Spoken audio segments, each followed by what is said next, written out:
And it's a sad fact of life in America that mass shootings are becoming all too common. So much so that law enforcement officers now teach classes on how we can defend against an armed intruder. MHP Sergeant Jay Nelson is one instructor, and he reviews some basic lessons on how we can stay safe. Run, lock, and fight.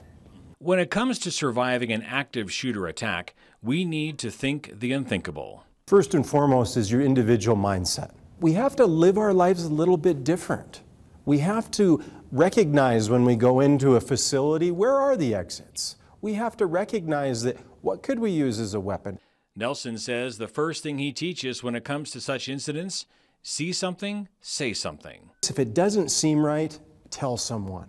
Somebody that's posting things, somebody that's saying things, somebody that's not acting appropriate. If you do encounter an attacker, see if you can safely get away from the threat. If we have an opportunity to run and we know that it's safe, we need to keep running as far as we can, and obviously try to run in a location to where you have something between, be it the shooter or be it the intruder.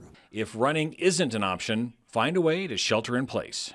Does your door swing in? Does it swing out? How can we enhance the locking mechanism of that door if it has a lock? Barricading the door, wrapping cords around the door, anything to prevent that door from opening if you can't run. And as a last resort, you can try to attack the attacker. Look for improvised weapons. For instance, fire extinguishers, an excellent one.